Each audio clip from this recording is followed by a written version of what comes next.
अस्सलाम वालेकुम, welcome to my channel. कैसे हैं आप सब फ्रेंड्स। आज बहुत ही लाजवाब काली मिर्च के साथ भुना हुआ गोश्त बनाएंगे। तो ये रेसिपी इतनी परफेक्ट और मज़ेदार है कि एक दफ़ा आप इसे ज़रूर ट्राई करें तो आपको बाकी सारे तरीके बेकार लगेंगे और सारे आपसे इसकी रेसिपी ज़रूर पूछेंगे। बहुत ही ज़बरदस्त है, दावत पार्टी पर ज़रूर बनाएं। तो चलें स्टार्ट करते हैं। इसके लिए यहाँ पर कढ़ाई में मैंने हाफ कप के बराबर ऑयल गरम किया है और साथ में इसमें ऐड कर दिए हैं 2 मीडियम साइज़ के प्याज। प्याज को हल्का सा फ्राई करेंगे और साथ में इसमें 3 सब्ज़ इलायची, एक काली इलायची और एक बादियान का फूल ऐड कर रही हूँ। इसको डालने से गोश्त के अंदर स्मेल भी ख़त्म हो जाएगी और प्यारी सी खुशबू भी आएगी।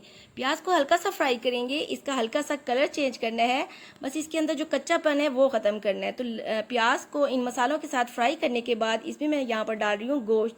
इस रेसिपी में आप मटन या बीफ दोनों के साथ ये बना सकते हैं। तो फ्लेम को हाई करने के बाद 3 से 4 मिनट प्याज के साथ इसको भून लेंगे। इस तरह से इसकी स्मेल भी खत्म हो जाएगी। बहुत ही ज़बरदस्त ये परफेक्ट रेसिपी बनेगी। तो वीडियो को लाइक भी ज़रूर कर दें और वीडियो को एंड तक भी ज़रूर देखें और चैनल को भी ज़रूर से सब्सक्राइब कर दें। साथ ही इसमें 1 टेबलस्पून लहसुन अदरक का पेस्ट ऐड कर दिया है और गोश्त यहाँ पर मैंने 700 ग्राम लिया था। साथ ही अब इसमें हाफ टेबल स्पून नमक ऐड कर दिया है। सिर्फ नमक ऐड करना है, बाकी जो मसाले हैं वो बाद में ऐड करेंगे। साथ ही इसमें हाफ कप दही जो है वो मैंने फेंट कर ऐड कर दी है।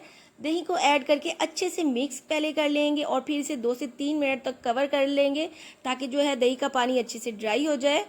तो चलें 2 से 3 मिनट के बाद इसको देखते हैं। अच्छे से ये पानी ड्राई हो चुका है। तो अब 2 से 3 कप पानी ऐड कर देंगे। पानी ऐड करने के बाद लो टू मीडियम फ्लेम पर इसको तकरीबन 1 घंटे तक कुक करेंगे या इतनी देर तक जब तक कि हमारा गोश्त जो है वो गल ना जाए।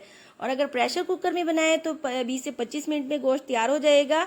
यहाँ पर 1 घंटे के बाद गोश्त जो है वो गल चुका है और पानी भी अच्छे से ड्राई हो चुका है। तो इसके साथ इसमें मैंने 2 से 3 सब्ज़ मिर्चें फ्रेश पीस कर इसमें ऐड कर दी हैं।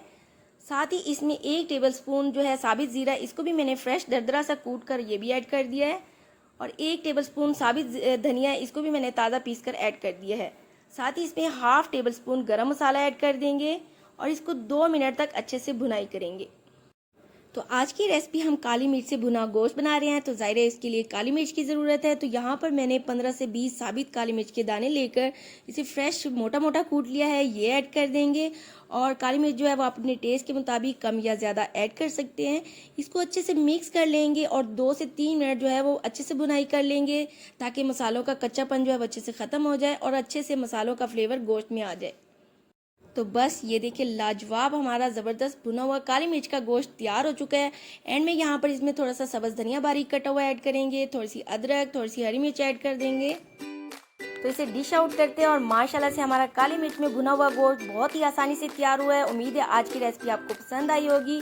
चलती हूँ, अल्लाह हाफिज़।